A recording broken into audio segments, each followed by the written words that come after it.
Bom dia, queridos irmãos. Estamos iniciando mais uma escola bíblica virtual.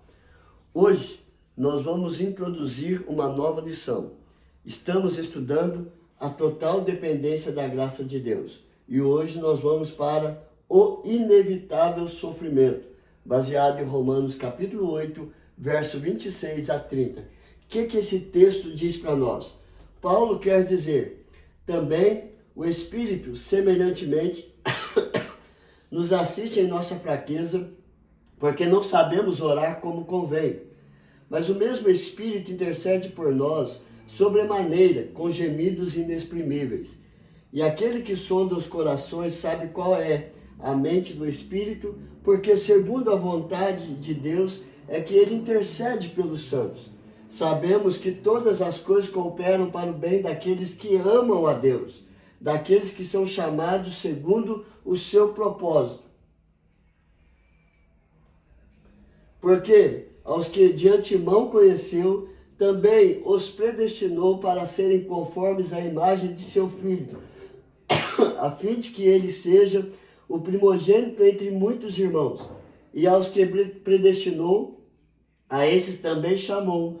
E aos que chamou, a esses também justificou. E aos que justificou, a estes também glorificou. Então nós temos que entender o propósito do sofrimento. Deus nos capacitou com o Espírito Santo para nos conduzir na vida diária, na vida espiritual, fazendo com que nós venhamos nos afastar do pecado para vivermos para a glória. Então, a partir de hoje, nós vamos entender um pouco sobre o inevitável sofrimento. E a primeira pergunta é justamente isso. É possível algum ser humano não sofrer neste mundo? É possível que alguém venha para este mundo, viva e morra sem sofrer? É impossível alguém passar por este mundo caído sem sofrer. O sofrimento é uma das marcas deste mundo afetado pela queda, pelo pecado. Faz parte do castigo dado por causa da desobediência de Adão e Eva. Então, nós vamos ver que o sofrimento que nós passamos é justamente por causa da desobediência. Assim como Adão e Eva foram desobedientes a Deus, nós também somos totalmente desobedientes a Deus. Entretanto, quando Cristo veio a este mundo para nos conduzir de novo para a presença do Pai, Ele não promete que nós teríamos uma vida maravilhosa. Pelo contrário, Jesus, ele diz, estas coisas vos tenho dito para que tenhais paz em mim. No mundo passais por aflições, mas tende bom ânimo. Eu venci o mundo. João 16:33. Então ele fala que nós vamos passar por aflições, por provações, privações, por sofrimentos, mas crendo nele, assim como ele venceu a morte, nós também vamos ser mais que vencedores pela fé em Cristo Jesus. Quais as consequências do sofrimento? O que acontece quando estamos passando pelo sofrimento? O sofrimento é algo que tira a nossa paz, trazendo angústias e ansiedades. Isto se dá porque não nascemos para sofrer. Nós não fomos programados para sofrer. O pecado, o castigo do pecado, nos afligiu com isso. Isso se dá porque não nascemos para sofrer. Ele é antinatural. Nosso corpo e nosso cérebro não estão preparados para o sofrimento. É por isso que quando sofremos, entramos num estado de descontrole, seja emocional, físico ou psicológico, provocando ansiedade, pânico ou até mesmo nos levando à depressão. E desta forma, nós sofremos muito mais ainda. É por isso que nós temos que ter uma vida de acordo com a vontade de Deus. É por isso que nós temos que ter Deus na nossa vida, para que possamos enfrentar o sofrimento pela fé, porque o Espírito Santo de Deus está em nós. E Ele estando em nós, Ele vai interceder por nós, como diz o Romanos 8, de 26 a 30, com gemidos inexprimíveis, fazendo que, com aquela oração que nós não conseguimos fazer, Ele possa levar até o trono da graça de Deus. Como muitas pessoas procuram o alívio do sofrimento,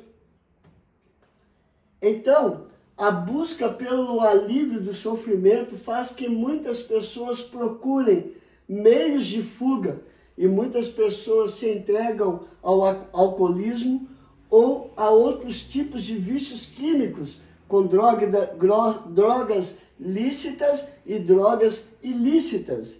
Também por fatores biológicos, alimentos ou sexo ou etc.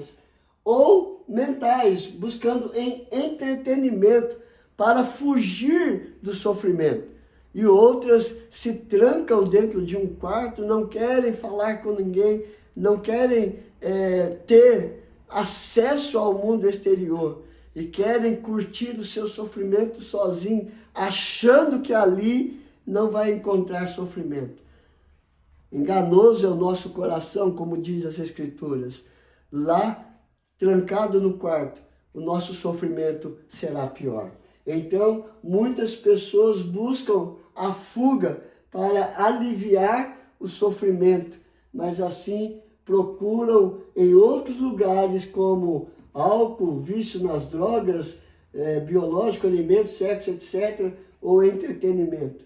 E assim pioram a situação. A melhor maneira para o alívio do sofrimento é buscar a face de Deus. É buscar pela fé em Cristo Jesus o refúgio e a fortaleza. Como Ele mesmo diz, vinde a mim todos os que estão cansados e sobrecarregados, e eu vos aliviarei. Lançando sobre Ele toda a vossa ansiedade. Pedro diz isso. E Ele tem cuidado de vós. Então nós temos que buscar em Deus, ao invés de buscar a fuga em lugar que não vai trazer o alívio do sofrimento. Qual é o papel do cristão em relação ao sofrimento? Qual é o papel da igreja em relação ao sofrimento? O papel do cristão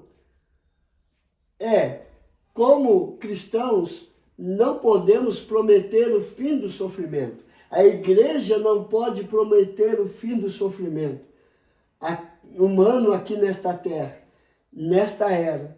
Fazer isso é usar o nome de Deus em vão. Como nós já dissemos, Jesus diz, no mundo tereis aflições. Temos o compromisso de ensinar as Escrituras sobre o que Deus, sobre o que a palavra de Deus ensina a esse respeito, deixando claro qual é o propósito do sofrimento e quando ele terá fim. Então, o papel da igreja, o papel do cristão é apontar que em Deus nós temos a resposta para todo e qualquer sofrimento. Eu gosto muito do Salmo 42, ele diz lá no verso de número 5, porque estás abatida, ó minha alma, porque te perturbas dentro em mim, espera em Deus, pois ainda o louvarei, a Ele, meu Deus e Rei meu. Desta forma nós vamos entender o sofrimento e qual é o propósito e quando ele terá fim. Então, o que precisamos aprender sobre o sofrimento? Só encontraremos descanso quando compreendemos o ensinamento das Escrituras acerca do sofrimento. Precisamos amadurecer nesse conhecimento. Entender o lugar de sofrimento em nossa vida não irá necessariamente acabar com ele, mas amenizará a sua dor a partir da maturidade e esperança. Por enquanto, nós precisamos entender que muitas das vezes Deus tem falado ao nosso coração. O que ele disse a Paulo em 2 Coríntios 12, verso 9. No texto, Paulo diz: 3 vezes pedi que o Senhor tirasse de mim o espinho na carne. Mas a resposta dele foi: a minha graça te basta. Então, queridos, quero convidar a você a compartilhar desse vídeo. E nós vamos, a partir de amanhã, estudar um pouco sobre o inevitável sofrimento. Entender qual é o propósito. Entender como que nós vamos lutar contra o sofrimento. Entender quando ele terá fim. E assim, nós vamos ver por meio das Escrituras Sagradas que o inevitável sofrimento tem o propósito de nos aproximar cada dia mais e mais da soberana vontade de Deus e da soberana graça de Deus, e assim vivermos para a glória do Senhor. Vamos orar, queridos? Senhor, sabemos que o sofrimento é uma realidade para todos, ricos, pobres, brancos e negros, índios e pardos. Ó Deus querido, sabemos que todos vamos passar por isso, mas muitos têm buscado a fuga por meios que não vão encontrar a solução para o sofrimento da sua vida. E a solução para o sofrimento está na tua presença. E que possamos entender isso por meio da tua palavra. Abençoe cada família, o relacionamento conjugal, venha restaurar para a tua honra, para a tua glória e para o teu louvor. Que os nossos filhos possam crescer em estatura e graça diante de ti, como servos do Senhor, bons cidadãos deste mundo, ó Pai, com testemunho vivo da tua graça e da tua misericórdia. Perdoe os nossos pecados, aumenta a nossa fé no Senhor. A ti seja dado toda a honra, toda a glória e todo o louvor. Em nome do teu Filho amado Jesus. Amém e amém. Que Deus te abençoe, queridos, e até amanhã, se Deus quiser.